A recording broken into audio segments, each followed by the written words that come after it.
The words cut through the air with chilling finality. "Sit down, Congresswoman, before you end up like your brother." They came from Ryland Bull Harlan, his voice echoing through the marble corridor of the Manhattan Federal Courthouse. His tone carried no fear, no respect, only that heavy mix of contempt and pride that once made juries believe him. He leaned on the railing outside courtroom 7B, smirking under the flicker of fluorescent light.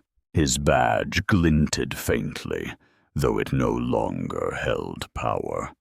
When Leora Bennett turned toward him, her eyes did not blink. For the first time since Malik's death, she faced the man who had taken everything from her. Now the story begins. Leora stood in the lobby, hands clasped tight around a small leather folder.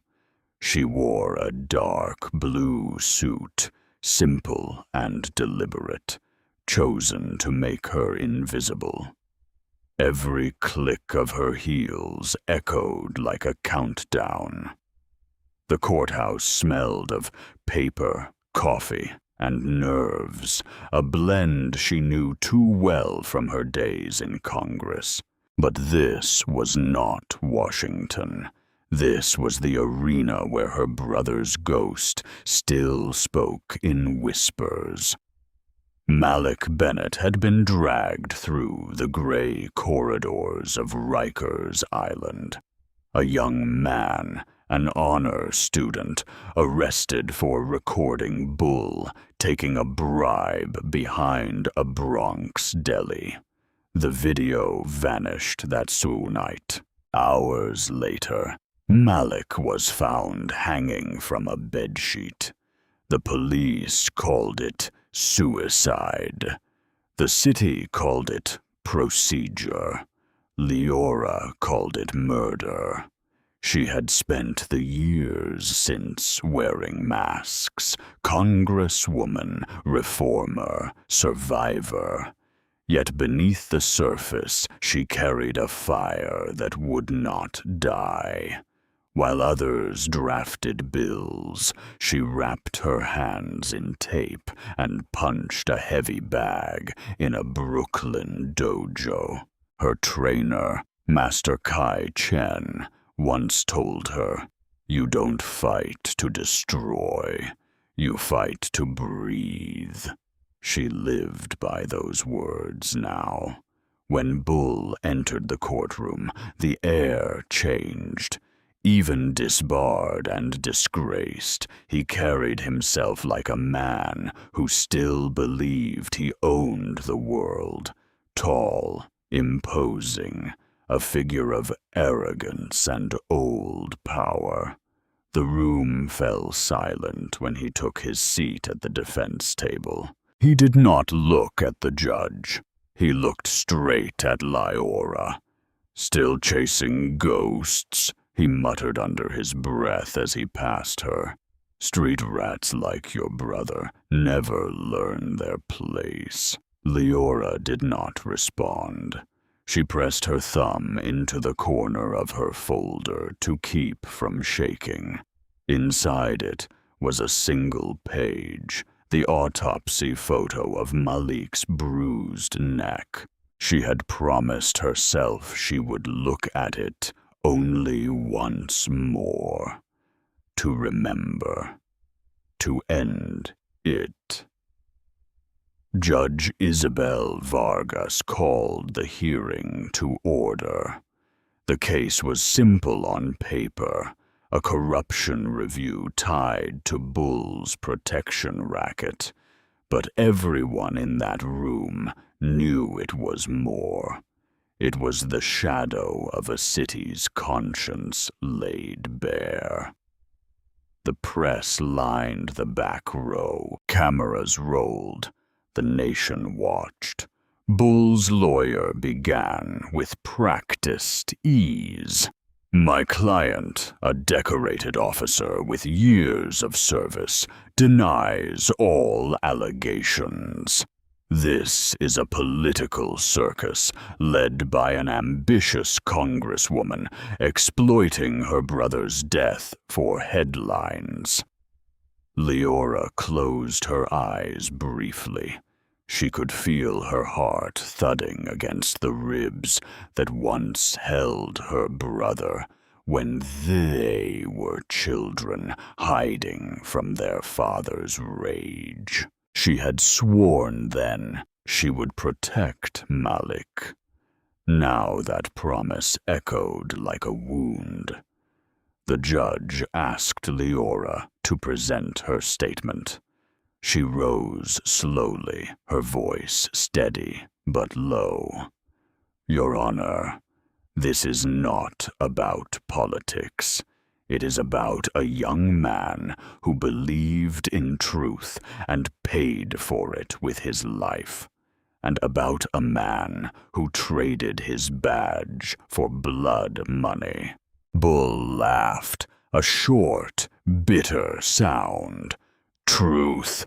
That's rich coming from a woman who can't even prove her own brother didn't hang himself. The courtroom stirred. Reporters leaned forward. Leora looked straight at him. You were there, weren't you? She asked softly. You made sure of it. Bull smiled. Careful, Congresswoman. You're under oath.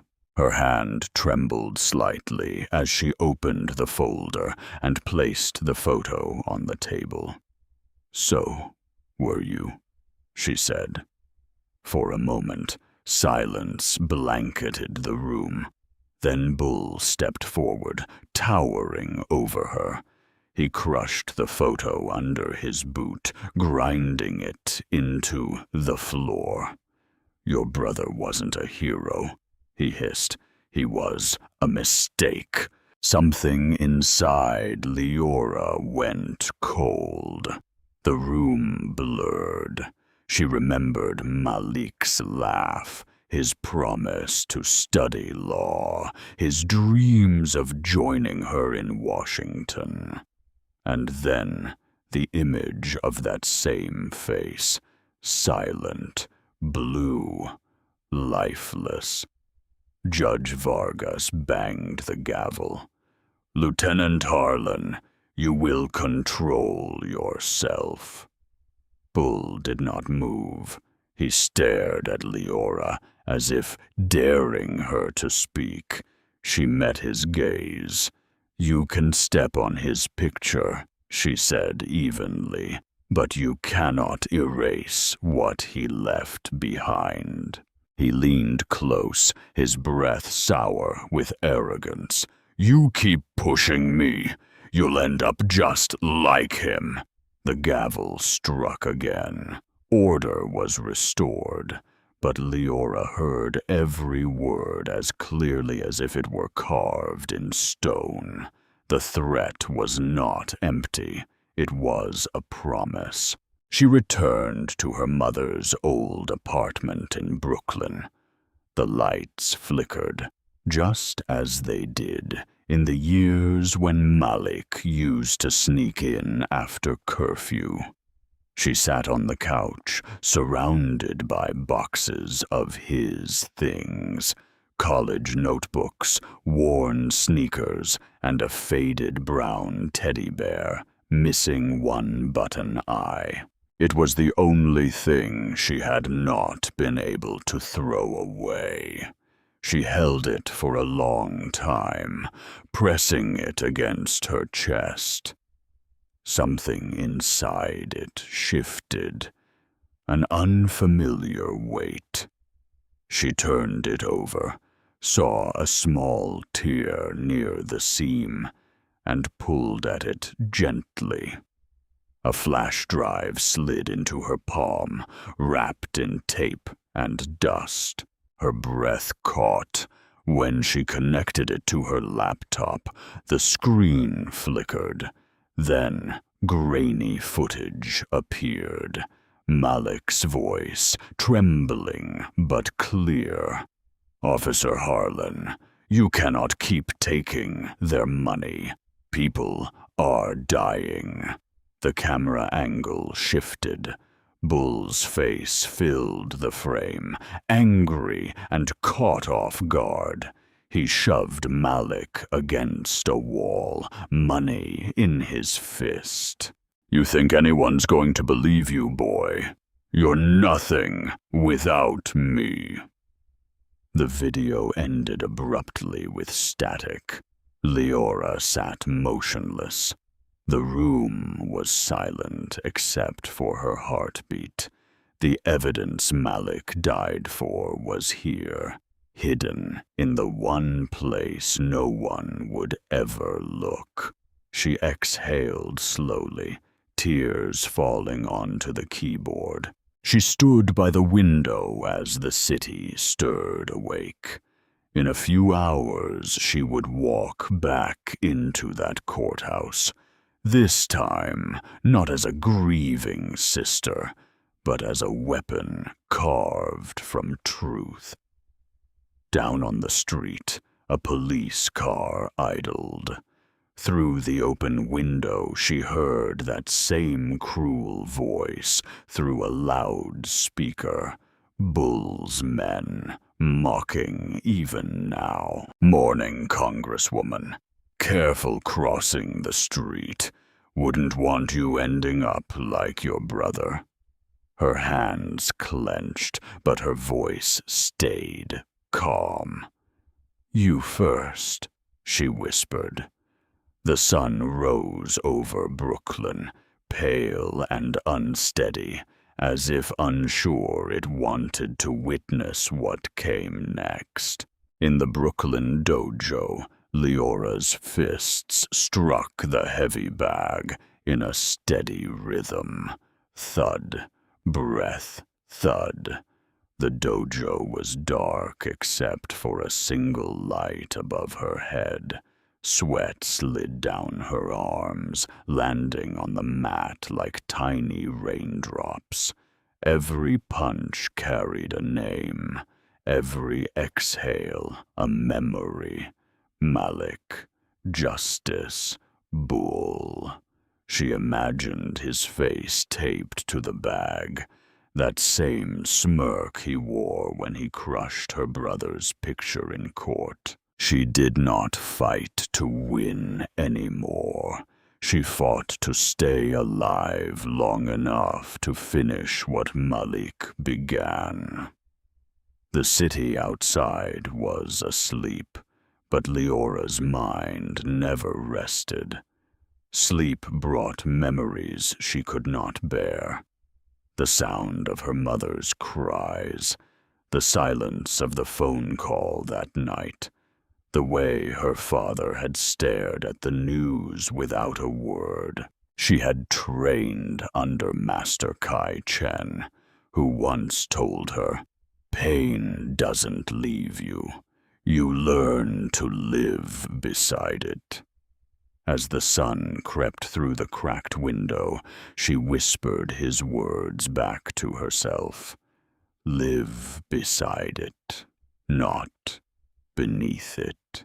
In her small congressional office downtown, she stared at Malik's USB, still sealed in a plastic bag. FBI agent Mira Soto had confirmed the footage's authenticity. Bull had taken a bribe from a cartel affiliate. That payment alone linked Bull to several unsolved murders. Yet without more, the case would not hold. Soto's team needed a witness. That was when Leora's phone buzzed with a message that changed everything. It was from an unknown number, Cole Harlan. The name stopped her cold. She had seen him once, years ago. A quiet teenager always sitting behind the bleachers when Malik played basketball. He was Bull's son. The message read, "My father killed Malik. I could prove it. Meet me tonight." Leora hesitated. It could be a trap, but something in her heart told her Cole was not lying. He had been Malik's friend once, before his father dragged him into that dark empire. She sent a short reply. "Where?" The response came quickly. "Pier 19, midnight." She did not tell the FBI. Not yet. She needed to hear it for herself. When night came, the Hudson air was cold and sharp. She wore a simple coat and kept her hair tied back. The pier was nearly empty, except for a flickering street lamp and the hum of the river below. Then she saw him, thin, pale, shaking, a shadow of the boy she remembered. "Cole," she said softly. He turned, startled, eyes red from exhaustion. "You came. Why contact me now?" He rubbed his hands together, trembling. "Because he's losing control. The cartel's cutting him off. He's scared you'll expose him." "What do you have?" she asked. He reached into his jacket and pulled out a small notebook wrapped in tape. "Dates, payments. He made me drive the money. I didn't know what I was doing until I saw Malik's face on the news. I wanted to tell someone." But before he could finish, headlights swept across the pier. Leora spun around. A black SUV rolled to a stop some distance away. Two men stepped out, both large, both wearing black gloves. "Run!" she shouted. Cole froze. The first man lunged forward, grabbing Leora's arm. Instinct took over.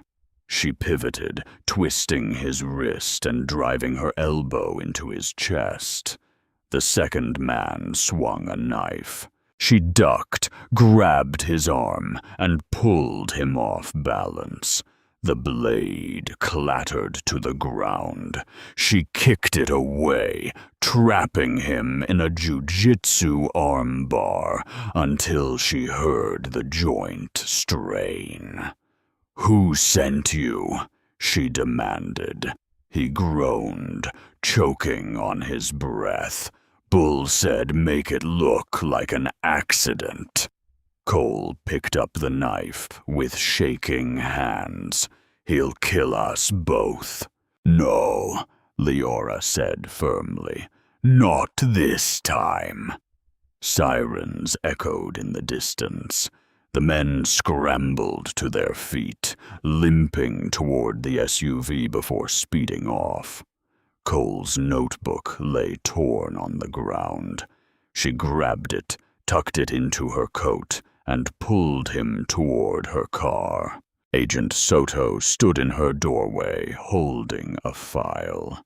"You didn't tell me about the meeting," she said quietly. Leora sighed. "I didn't know if I could trust anyone." "You can trust me," Soto replied. "We've analyzed your brother's video. The audio alone is enough to reopen the case, but the notebook, you just gave us the nail in the coffin." Leora handed it over. "Then finish it." That day, the FBI director announced a full federal probe into NYPD corruption linked to Bull Harlan. The news spread like wildfire. Talk shows dissected every word. Some called Leora reckless, others called her brave. She ignored both. All she wanted was truth. By nightfall, the retaliation came as she left her office garage. A figure stepped from behind a pillar.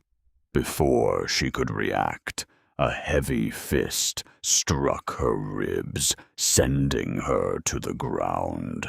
The man loomed above her, one of Bull's enforcers from the pier, face hidden under a black hood.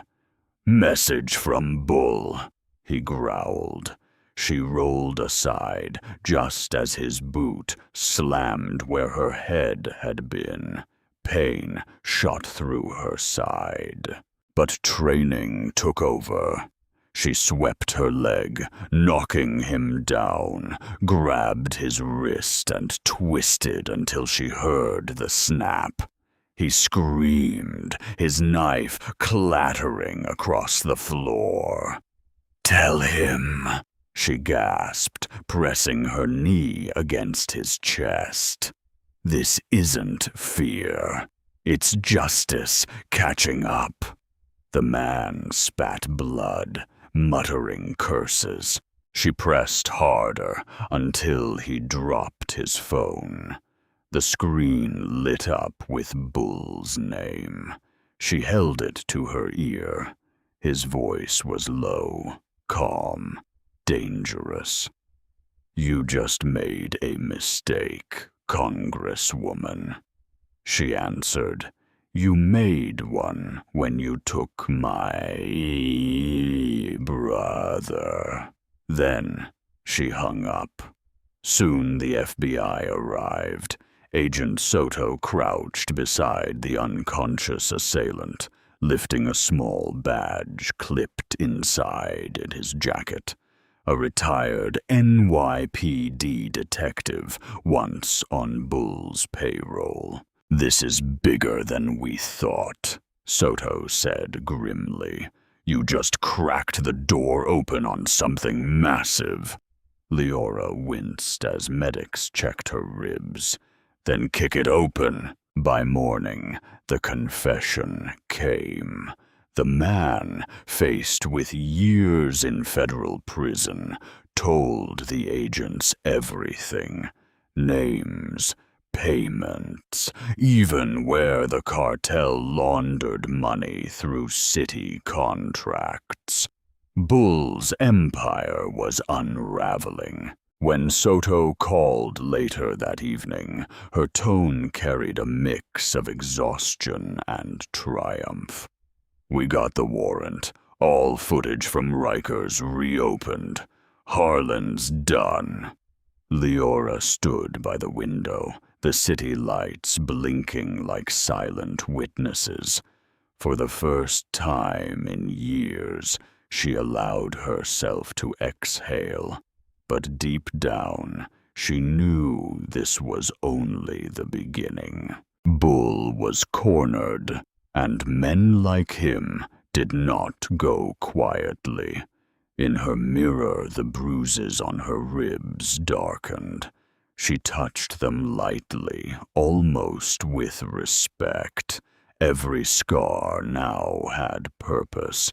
Every wound was a reminder that justice was not just an idea. It was a fight. As night settled, her phone buzzed again.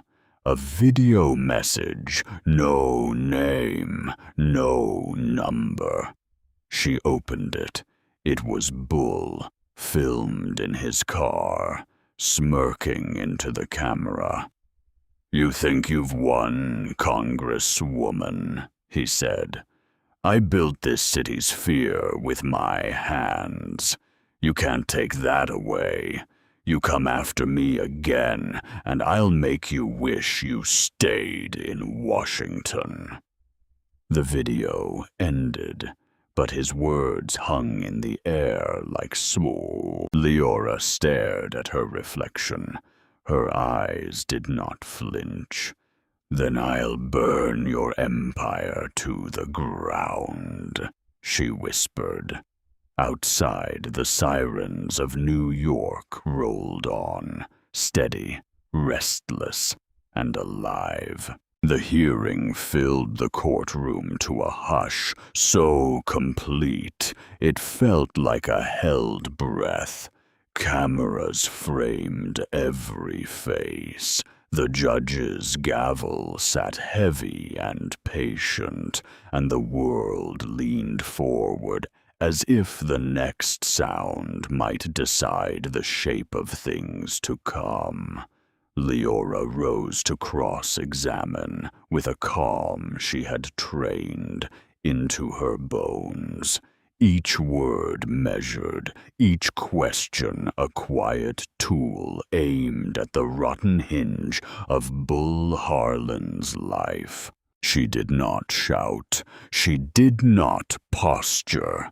She spoke like a prosecutor and a sister at once, and the courtroom listened because the two could not be disentangled.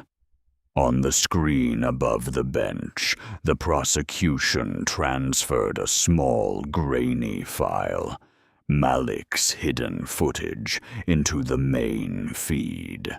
The screen flickered and then widened until the jury, the gallery, and the reporters watched a young man, frightened but steady, record with a trembling hand, and then watched Bull's face, older and angrier, take shape in a doorway where the money passed under the light. The room tasted of copper and paper as the audio swelled, and Malik's voice whispered what he dared to say.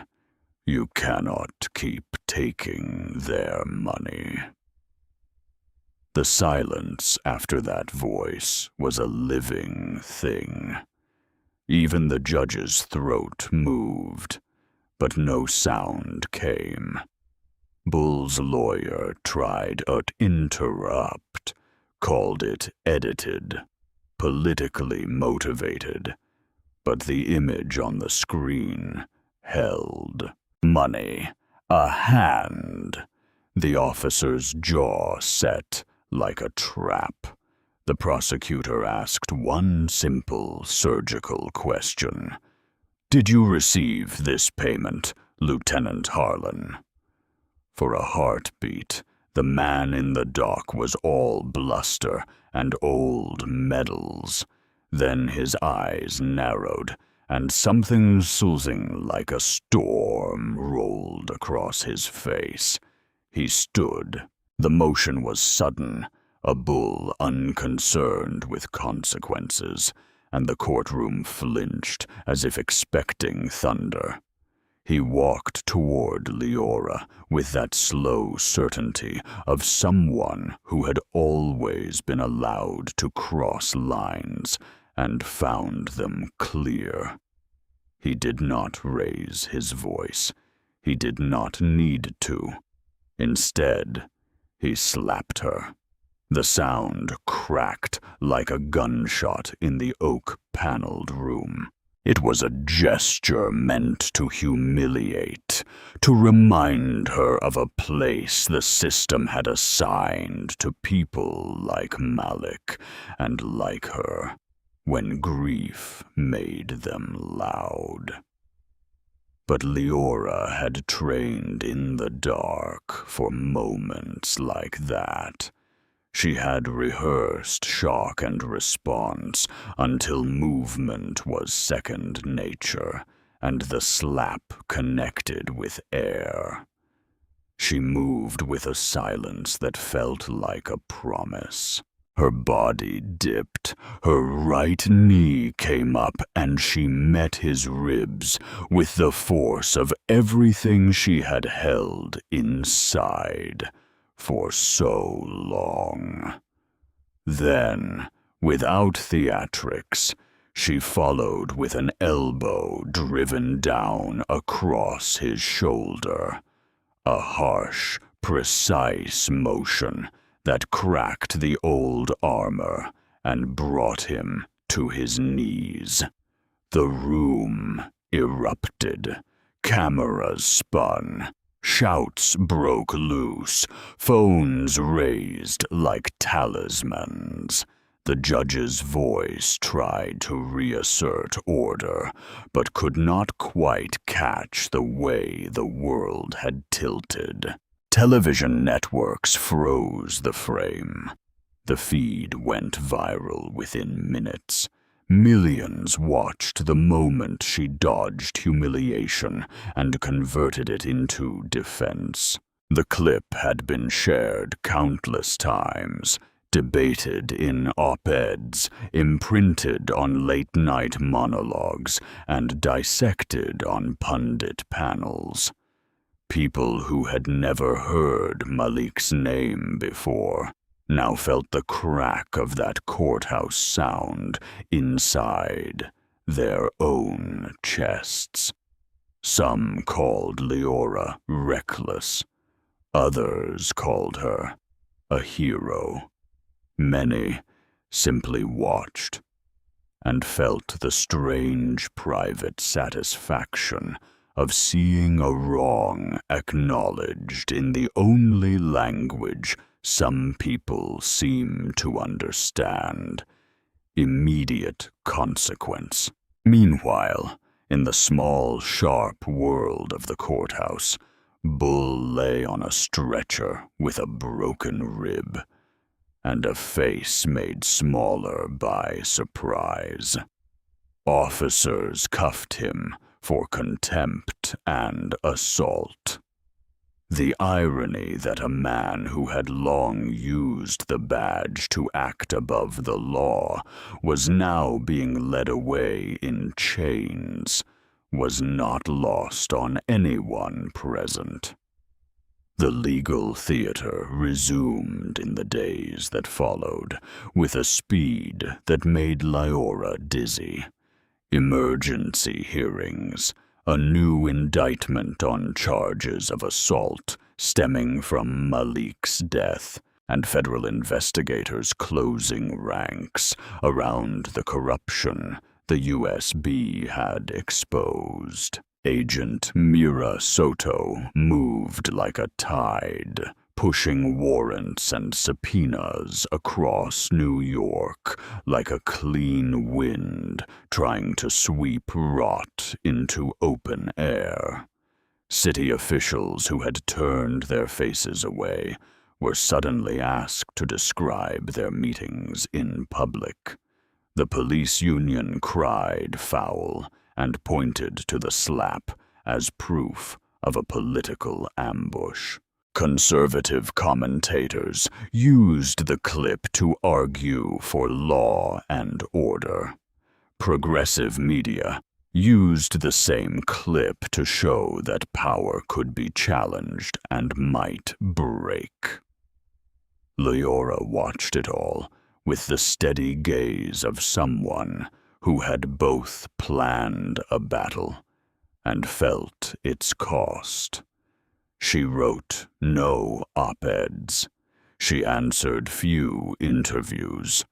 She let the law do the work she had set in motion and let the world decide what it would be. At the heart of the frenzy, two distinct truths circulated. One, the footage from Malik's USB tied Bull to bribe payments and to people who had disappeared. Two, Bull, humiliated and hurt, had grown dangerous in that place where power and resentment meet.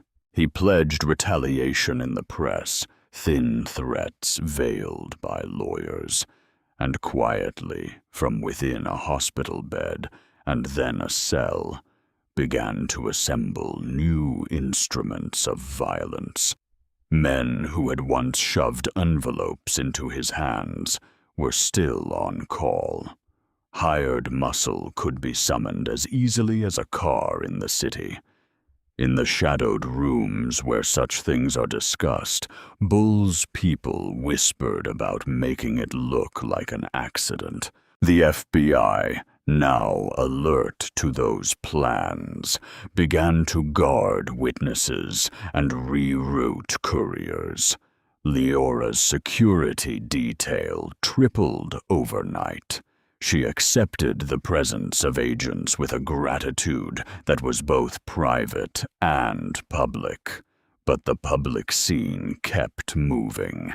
The video had cracked open public sympathy in places Leora had not expected. A retired detective in Ohio sent a tip about a money trail. A former council aide in Queens provided a payroll ledger. A clerk in a Bronx procurement office handed over receipts that matched cash withdrawals on dates Bull should have been on duty. The federal net tightened, and the list of people implicated lengthened until it threatened to topple small towers of influence across precincts and municipal offices. The department announced an arrest for Lieutenant Ryland Harlan on charges related to Malik's death and a raft of corruption counts. He was booked, photographed, and processed. The same badge that had once opened doors now lay inside an evidence bag. Yet even as he was booked, men approached his defense with new offers. Bull's pride would not let him go down with nothing. The old networks that had enabled him for years moved to secure his fortunes. Hired hands, private investigators, men who knew how to make trouble vanish. He sent calls from his cell, cursing and plotting. Offers were whispered to those who owed him favors. The machinery of retaliation engaged quietly, the way storms gather in places you cannot always see. Leora, who had just become the focus of both veneration and vilification, understood that criminal charges meant little if the men who protected Bull could still act in the night. She tightened her protection, trusted her friends, and promised herself that if the law could not keep people safe, she would find a way to make it do so. By the time the immediate uproar cooled to a roar that could be measured in columns and cable segments, the city had learned two things: that a congresswoman could be struck and answer in kind, and that one boy's video could undo reputations built on violence. For Leora, the moment was both victory and threshold. Malik's name echoed in her ears, not as an accusation, but as a summons. She had not sought the strike. She had only sought the truth. The strike changed the tone of the battle. It showed that the costs of silence were rising. Outside the courthouse, protesters gathered and dispersed, their chants rearranging the air like a new architecture of demand. Inside, Leora sat for a moment alone in a small anteroom and allowed her hands to shake. She closed her eyes and felt Malik's presence like a hand on her shoulder. Not the weight of guilt, but the weight of purpose. The trial that would follow was no longer simply about corruption. It had become the hinge upon which a city would choose whether to keep tolerating shadows or finally step into the light. The headlines had already shifted from awe to suspicion. The same media that celebrated Leora's courage now questioned her motives.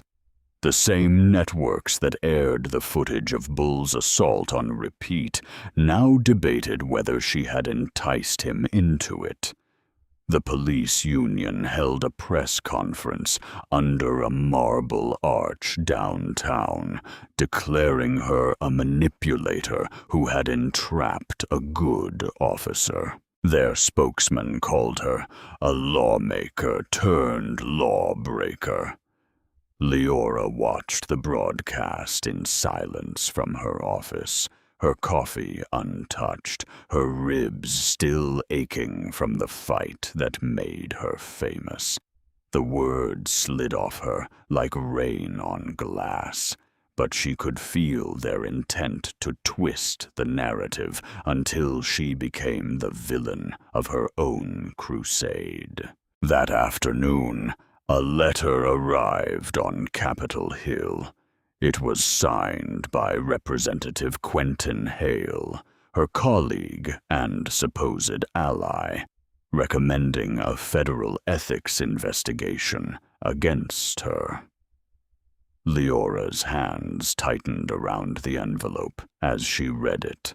Hale had once promised to support the Malik Bennett Police Reform Act, but now his name appeared beside men who had quietly taken money from the police union's PAC fund. She was not surprised. Corruption never dies. It just learns new languages. In the same hour, Bull's legal team filed an emergency motion claiming he had been provoked, that Leora's presence and her aggressive questioning had been designed to break him.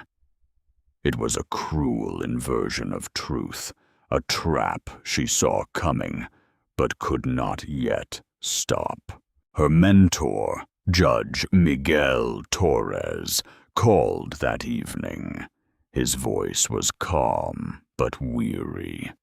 "They'll try to turn the act of defense into an act of guilt," he said. "That's how systems preserve themselves." "I can't back down," Leora replied. "I'm not asking you to," Torres said quietly. "Just remember that the empire you're fighting is old. It feeds on patience and fear." The next morning, she attended a committee hearing on her own bill, the one named after Malik. Cameras filled the room again, but this time the air was colder. Representative Quentin Hale sat 3 seats away, avoiding her eyes. When he finally spoke, he couched betrayal in politeness. "Congresswoman Bennett's conduct has raised questions about impartiality," he said smoothly. "Until these allegations are resolved, I propose we table the Malik Act." The gavel fell, and just like that, the bill her brother had inspired was stalled. Leora kept her expression still, but inside she felt the slow burn of betrayal. She knew the price of challenging power, but she had not expected the knife to come from her own side. After the hearing, she found Hale in the corridor, speaking to reporters. She waited until they dispersed before she stepped forward. $80,000, she said quietly. He blinked. Excuse me? That's what the police union paid you to stall my bill. I have the transfers. Do you sleep better knowing your name cost that much? Hale's smile faltered, then returned with practiced ease. You're out of your depth, Leora. Go back to your speeches. This is real politics.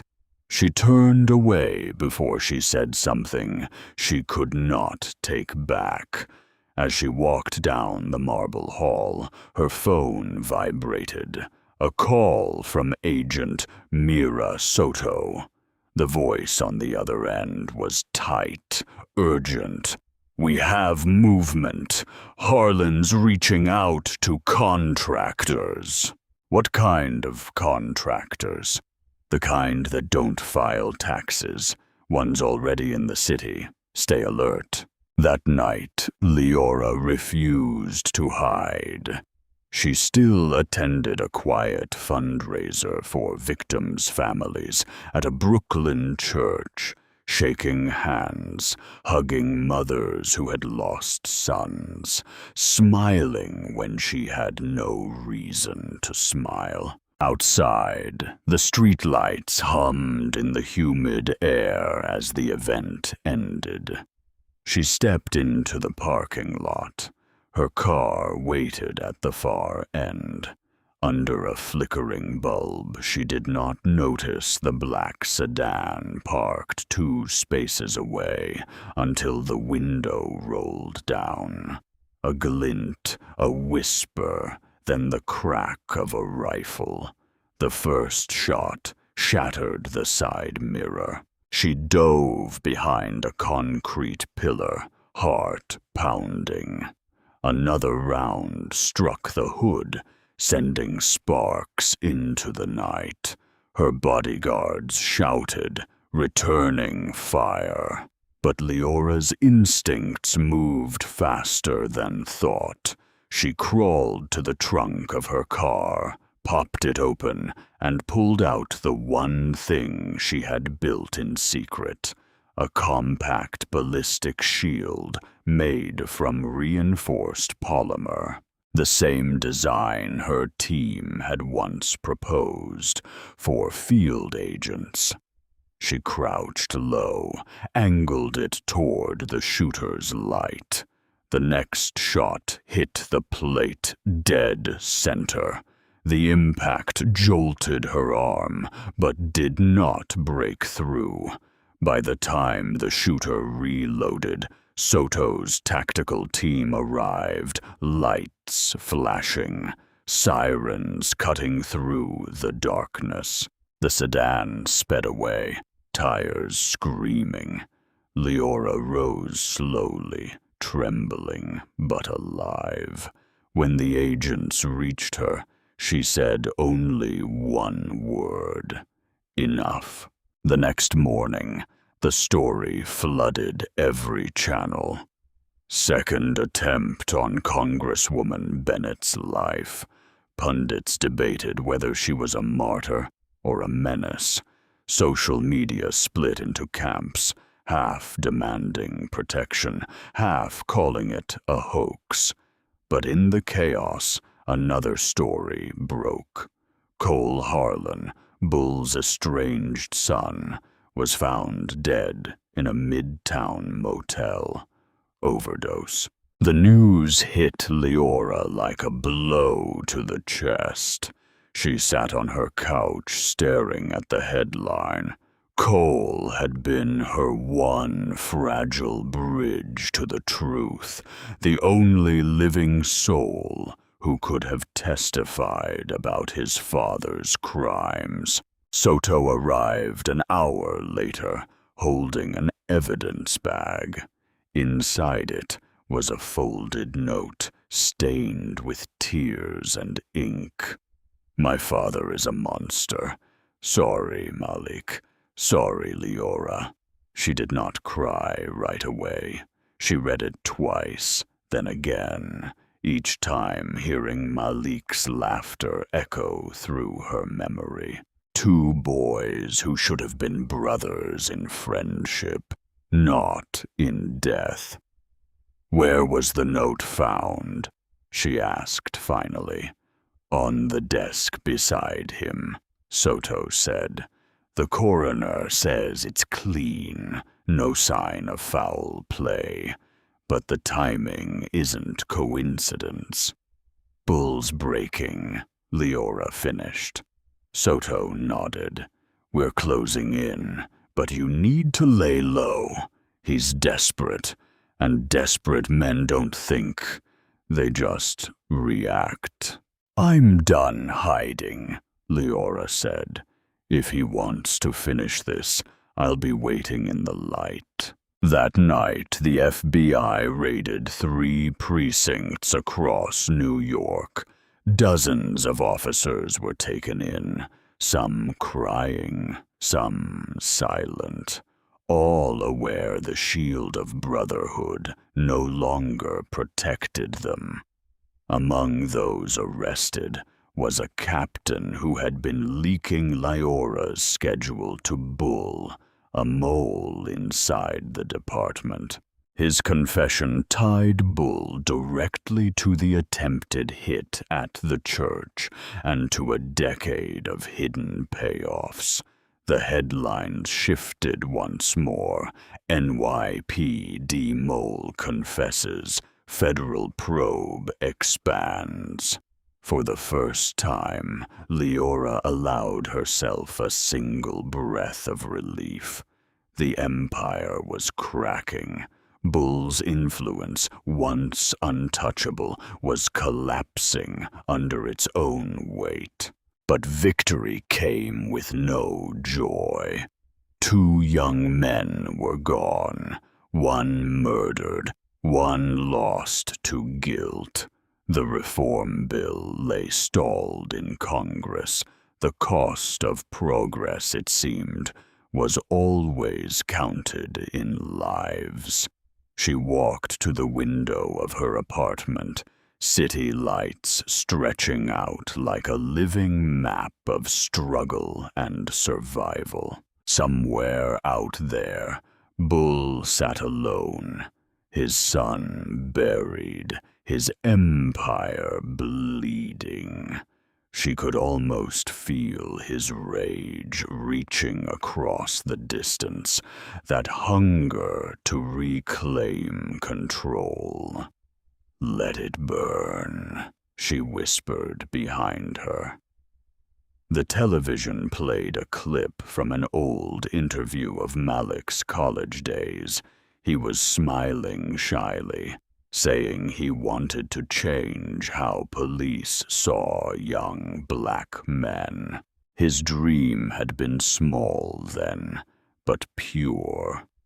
Leora turned off the TV, letting silence fill the room. She did not need the screen to remember his face. She saw it every time she closed her eyes. Outside, a cold rain began to fall, the kind that washed the grime off the streets, but left the stains beneath untouched. And somewhere in a federal cell, Bull Harlan looked out through narrow bars, feeling the walls close in, realizing that for the first time in his life, he could not scare the dark away. The trial opened under gray morning light, the kind that flattened color and made even marble seem tired. The federal courthouse in Washington, D.C. was packed beyond capacity. Reporters filled the benches, sketch artists sharpened pencils, and cameras hummed outside the doors like restless bees. This was not just another case. This was the reckoning of Bull Harlan, the man who once ruled New York streets with a badge, a gun, and a smirk. And across from him sat Leora Bennett, the sister of the man he killed, the Congresswoman who had turned grief into armor. She did not look like vengeance. She looked like resolve dressed in navy blue. When Judge Isabel Vargas entered, her eyes met Leora's for a fleeting moment, a quiet acknowledgement between two women who had lost brothers to the same disease of power. The judge's voice carried through the chamber, even and steady. The United States versus Ryland Harlan. Charges: conspiracy, racketeering, corruption, murder, and obstruction of justice. Bull sat with his wrists chained to the table, wearing the crisp suit of a man who still believed presentation could move him. His hair was slicked back, but the face beneath it was pale, thinner now, stripped of the swagger that once filled entire rooms. Still, when the cameras turned toward him, he lifted his chin, and for a second you could almost see the old arrogance return. The prosecution began with the evidence: money transfers, audio files, body cam gaps, the footage Malik had recorded, the bank records Cole had left behind. The pieces fit together like glass shards forming a mirror. Each reflected Bull's crimes from a new angle, one for greed, one for cruelty, one for the kind of pride that rots the soul. Then came the witness list. FBI agent Mira Soto was first. She approached the stand with her usual composure, a folder in hand. Her testimony was clinical, methodical, and devastating.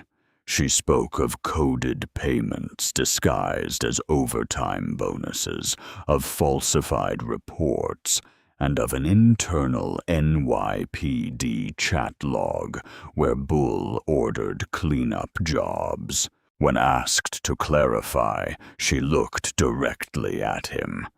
Cleanup meant kill orders. He used the same term every time. Bull smirked. You can't prove any of that. Soto did not flinch. We can, because Malik Bennett recorded you saying it. The courtroom stiffened. Judge Vargas signaled to the bailiff. On the large screen, Malik's final audio played. His voice was quiet, but brave. Officer Harlan, you cannot keep killing people to protect your deals. Then Bull's recorded reply. Kid, if you talk, you'll end up in a cell with your own belt around your neck. The sound cut off, leaving a vacuum where air used to be. Leora's hands clenched in her lap. Even the jurors looked shaken. For years she had imagined that conversation, but hearing it, hearing her brother's fear and Bull's indifference, felt like being branded. Bull's lawyer rose immediately, objecting to selective evidence, but his client interrupted him with a growl. Play the rest, Bull said. Let them hear how scared he was. The judge frowned. You will not. I said play it, he shouted. The bailiff hesitated, then pressed the key again. Static, then Malik's voice one last time. "If I die, my sister will know. She always knows." A single tear rolled down Leora's cheek. Bull stared at the floor. When it was her turn to take the stand, Leora rose slowly, smoothing her jacket. She looked neither angry nor afraid. "My brother believed in justice," she said. "He believed that truth would protect him. I used to believe that too. But truth doesn't protect. It exposes, and that's what we're doing here today." Bull snorted. "Spare us the sermon." Judge Vargas shot him a warning glare. "Lieutenant Harlan, one more outburst and you'll be removed." He laughed. "Removed? From what? The truth? You all wanted this. A show, a headline." He leaned forward, voice rising. "You think you're saints because you caught me, but you're all the same. You just hide behind better suits." The courtroom murmured. Leora remained silent. She could feel his rage circling, desperate to provoke her. The prosecutor stepped forward. "Mr. Harlan, is it true you authorized 9 hits over the span of 7 years? Bull's lips curled. "You think I remember names? Half of those people were street trash, gang dealers, traitors, rats. The city's cleaner because of me. Did Malik Bennett deserve to die?" For a moment, something cracked in Bull's face. His jaw tightened, eyes darting toward the jury. He got in the way. "Say it clearly," the prosecutor pressed. Bull slammed his fist on the table. "I killed the kid to save my son. You hear me? I killed him because Cole couldn't take the heat. He was weak. He stole. Everything I did was for that ungrateful boy. And now he's dead too." The words echoed through the chamber like an explosion. A gasp rolled across the room. The defense attorney buried his face in his hands. Bull was still shouting.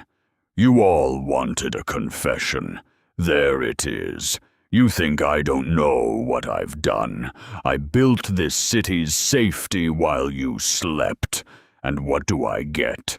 Chains." The judge's gavel thundered. "Order! Order!" But Bull was not finished. He turned toward Leora, veins rising in his neck. "You think you're justice?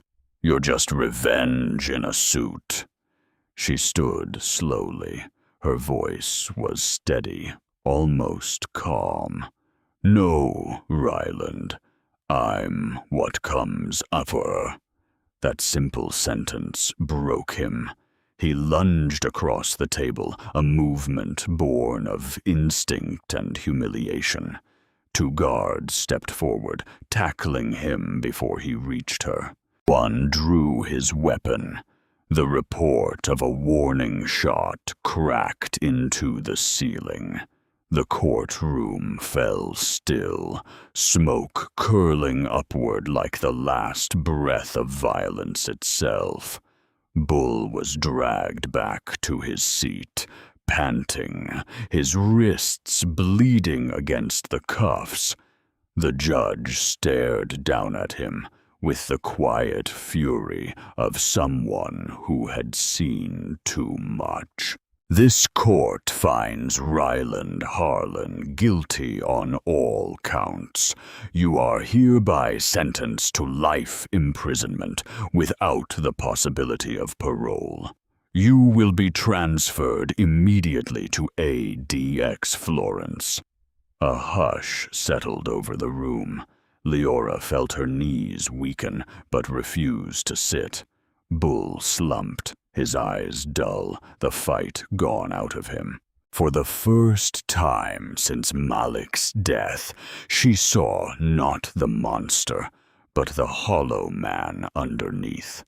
A man eaten alive by his own lies. When the guards led him out, he turned once, eyes meeting hers. "You win, Congresswoman," he muttered, "but the ghosts stay with you." She watched him go without a word.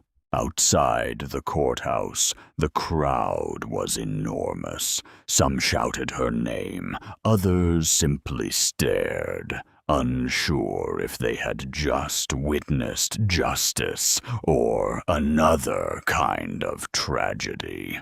The air buzzed with the sound of helicopters and the static hum of live broadcasts.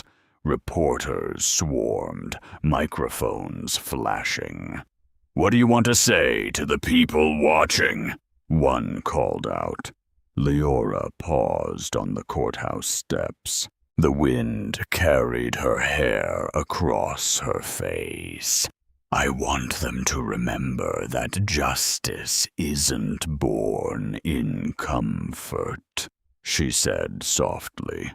"It's forged in pain. My brother's gone, but the truth isn't." She walked down the steps without looking back. The cheers rose, then faded into the sound of sirens heading west toward the penitentiary, carrying Bull Harlan toward a cage he could not escape. As the city lights came on that evening, the footage played again on every channel. The moment a powerful man confessed his sins, and a sister finally saw the weight of his empire crumble. For the first time in years, Leora slept without nightmares. She dreamed not of Malik's death, but of his laughter, bright, unbroken, and free. A DX Florence was known as the Alcatraz of the Rockies, a place where the light itself seemed to arrive in chains. Every wall was steel-reinforced concrete, every corridor a tomb for sound. Bull Harlan had once commanded entire precincts with a phone call, but now he counted minutes by the scrape of his food tray and the slow hum of the ventilation system. The guards called him Number 7, 149. To them, he was another fallen king, waiting for his sentence to become memory. For months he tried to hold on to the swagger that once made him untouchable, pacing the narrow cell, whispering plans to no one. But silence eats men like him alive. There were no bribes here, no terrified rookies to bark orders at, no cameras to smirk into.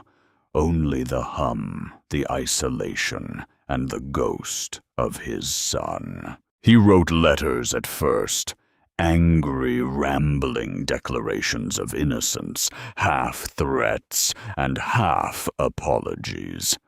None of them were mailed. The warden stacked them in a file marked "Delusional Correspondence." He spent his mornings replaying the trial in his mind, convincing himself the world had betrayed him. Yet as the weeks dragged into months, the memories grew sharper. He saw Cole's face when the boy was young, laughing in a baseball uniform. Then the same boy, pale and shaking, begging him to stop. Bull had told himself he was saving his son from ruin. But now that lie no longer worked. Cole's death echoed in his head louder than the cell door ever could. Guilt is a cruel warden. It never leaves the room. The end came quietly, like most reckonings do. One afternoon, a fight broke out in the exercise yard. Small at first, two inmates arguing over stolen rations.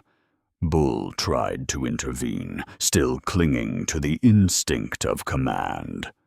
"Break it up," he barked, forgetting where he was. The next thing he felt was a shiv sliding between his ribs. He went down hard, face scraping the gravel.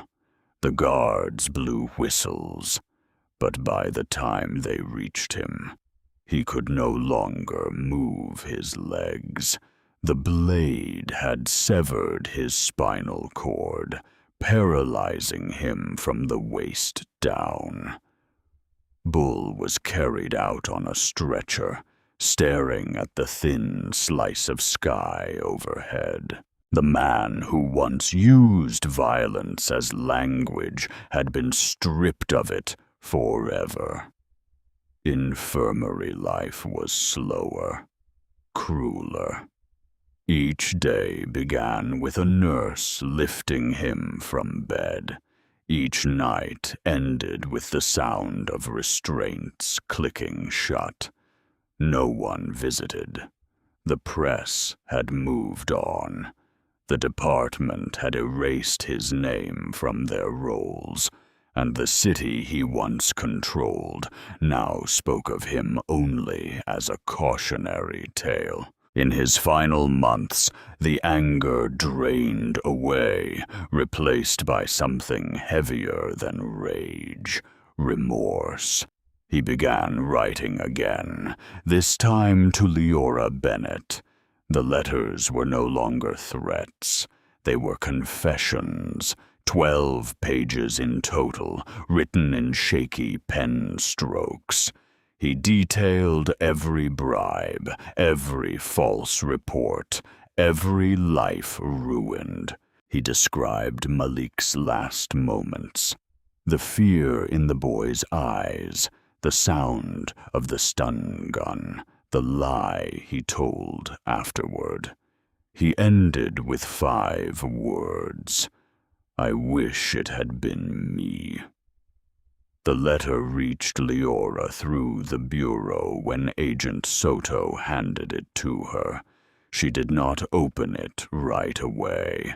She took it home, sat by the window as the city lights flickered on, and read every line. By the time she finished, her face was wet with quiet tears. She was not crying for Bull. She was crying for the years she had spent chasing ghosts when all she had wanted was peace. She folded the letter neatly and placed it beside Malik's photo. "It's over," she whispered. Soon after, news broke that Bull Harlan had taken his life. The official report said he used his own shoelaces. The guards found him just before sunrise, slumped forward in his wheelchair, face tilted toward the window, as if trying to see something beyond the walls. The story made headlines for a day, then vanished. But for those who had followed the trial, it felt like the last chapter of a long, bitter book finally closing. For Liora, closure did not come from his death. It came from what followed. The Malik Bennett Police Reform Act, her brother's bill, passed the Senate with overwhelming support.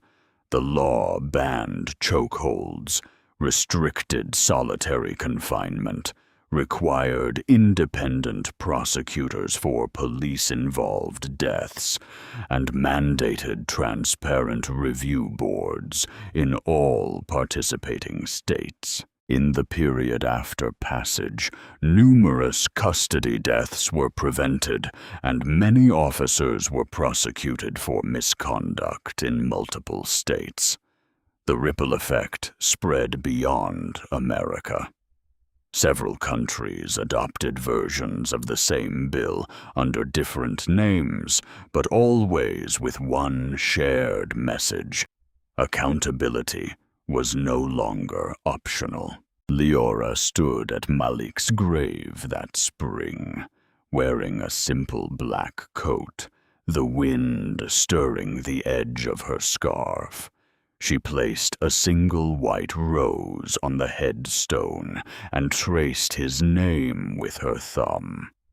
"You saved thousands, little brother," she said softly. "You did what I couldn't."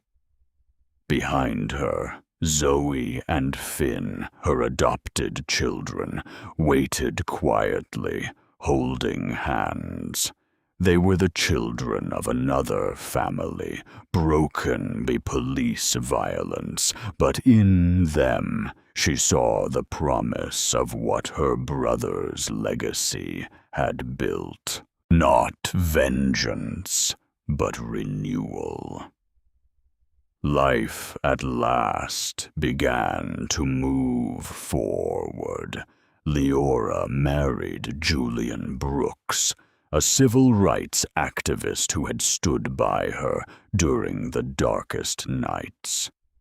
Together they expanded the foundation in Malik's name, funding legal aid for families who could not afford justice, and training young women in self-defense through community centers across the country. The nation saw her as a symbol of resilience. She saw herself as a survivor, finally learning how to live again. That summer, she returned to the dojo where her journey had begun. The heavy bag still hung in the same corner. She wrapped her hands, breathed deeply, and struck once, just once. The sound echoed through the empty room, strong and clean. For the first time, it did not sound like anger. It sounded like peace. In the quiet that followed, she looked up, imagining Malik watching her, smiling with that same shy confidence he once had before the world turned cruel. "We made it," she whispered. "The fire didn't die. It just found a better way to burn." A period had passed since Bull Harlan's death, and the world around Liora no longer looked the same.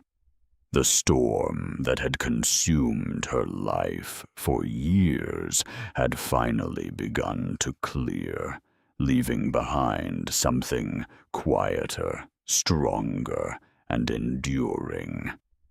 The Malik Bennett Police Reform Act had taken hold across the country, transforming what had once seemed impossible into ordinary practice. No longer could misconduct hide behind badges or bureaucracy. Departments opened their records. Body cam data became public evidence. Independent prosecutors investigated every in-custody death. Justice had found structure, not just sentiment. But for Leora, the numbers meant little compared to the faces. She met mothers who hugged her as if she were their own daughter. Fathers who thanked her for laws that saved sons they feared would never come home. Schools taught Malik's name alongside Martin and Rosa. His story became a lesson about courage, conscience, and consequence. The country no longer whispered about him as a victim. It spoke of him as a teacher who had awakened an entire generation.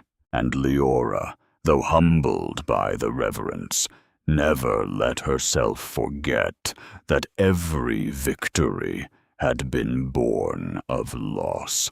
Her foundation, defend your truth, had grown far beyond her reach.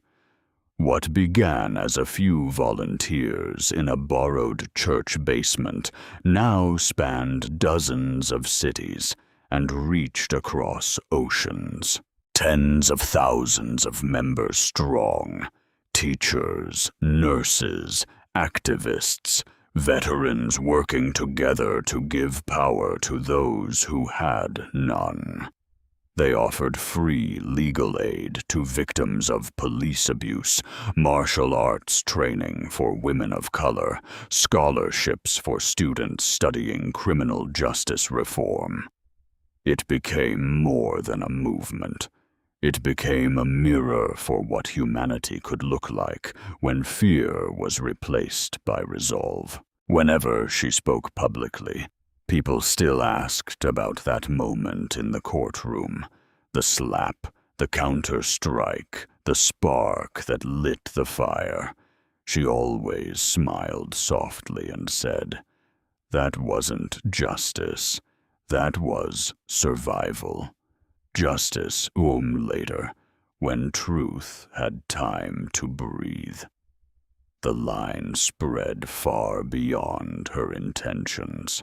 It appeared on murals, on protest banners, and even on the walls of community centers named after her brother.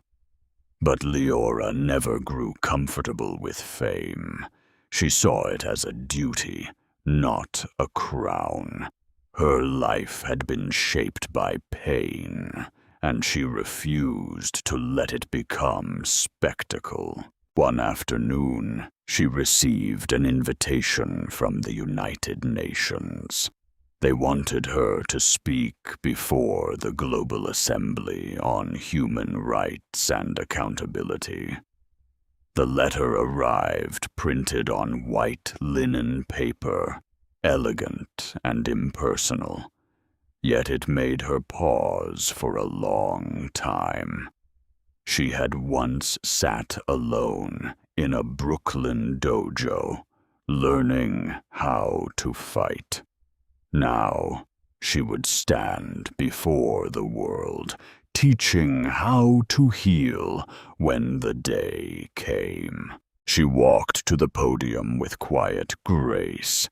Cameras flashed, and the air in the vast chamber settled into silence.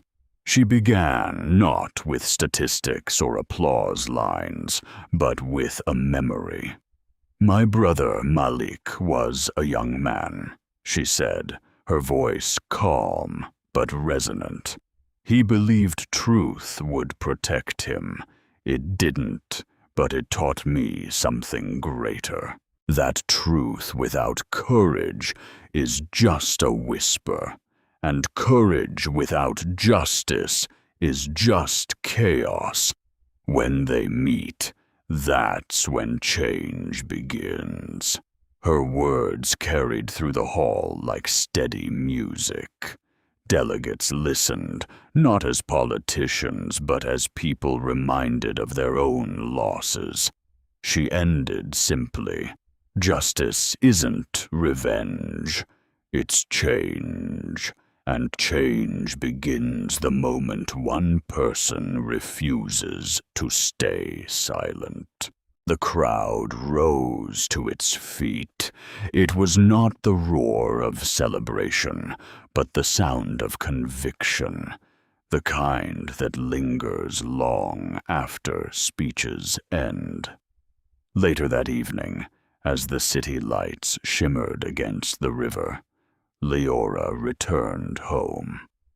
The apartment was quiet, except for the low hum of the street below. On the wall hung Malik's photo, his smile still wide, still alive in the frame. She stood before it for a long moment. "We did it," she whispered. "You lit the fire. I just kept it burning." Before turning in, she checked her phone. A new story had gone viral. A teenage girl from Chicago had used footage from a traffic stop to expose 2 officers falsifying evidence. Several arrests followed. The girl's caption read, "I learned from Leora Bennett. Defend your truth." Leora set the phone down, closed her eyes, and exhaled. The movement had outgrown her, just as she had hoped. The fire no longer needed her hands to keep it alive. Justice had become its own living thing, carried forward by strangers she would never meet. In the stillness of that night, with the city breathing outside her window, Leora finally allowed herself a rare and gentle smile.